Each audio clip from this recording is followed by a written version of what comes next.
रक्षा मंत्री राजनाथ सिंह ने ऑपरेशन सिंदूर का जिक्र करते हुए कहा कि ऑपरेशन सिंदूर सिर्फ एक सैन्य कार्यवाही नहीं बल्कि भारत की राजनीतिक, सामाजिक और रणनीतिक इच्छा शक्ति का प्रतीक है। रक्षा मंत्री ने कहा कि भारतीय सेना की धमक रावलपिंडी तक सुनाई दी। भारत विरोधी और आतंकी संगठनों ने भारत माता के मस्तक पर हमला करके कई परिवारों के सिंदूर मिटाए थे। उन्हें भारतीय सेना ने ऑपरेशन सिंदूर के माध्यम से इंसाफ दिलाने का काम किया है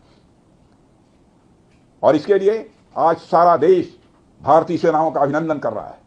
ऑपरेशन सिंदूर सिर्फ एक सैन्य कार्रवाई भर नहीं है बल्कि भारत की राजनीतिक, सामाजिक और सामरिक इच्छा शक्ति का प्रतीक है।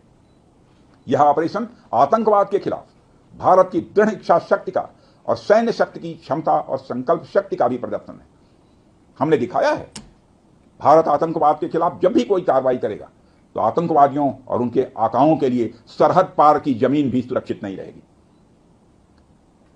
भारतीय सेनाओं ने ऑपरेशन सिंदूर को पाकिस्तान में मौजूद आतंकी ढांचा ढहाने के उद्देश्य से लॉन्च किया था।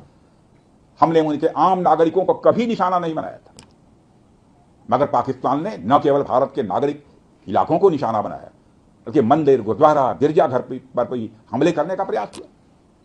भारतीय सेना ने शौर्य और पराक्रम के साथ साथ संयम का भी परिचय देते हुए पाकिस्तान के अन्य ठिकानों पर भी प्रहार करके करारा जवाब दिया है। हमने केवल सीमा से सटे सैन्य ठिकानों पर ही नहीं कार्रवाई की बल्कि भारत की सेनाओं की धमक उस रावलपिंडी तक सुनी गई जहां पाकिस्तानी फौज का हेडक्वार्टर मौजूद है।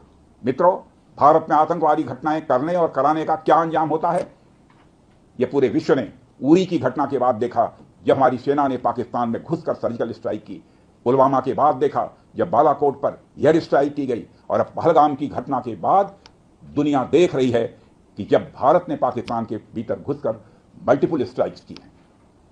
आतंकवाद के खिलाफ जीरो टॉलरेंस की नीति पर चलते हुए हमारे यशस्वी प्रधानमंत्री नरेंद्र मोदी ने स्पष्ट कर दिया है कि यह नया भारत है जो आतंक के खिलाफ सरहद के इस पार और उस पार दोनों तरफ प्रभावी कार्रवाई करेगा। यह हमारे प्रधानमंत्री जी ने स्पष्ट रूप से यह संदेश दे दिया। चैनल को सब्सक्राइब करें, वीडियो को लाइक करें, शेयर करें।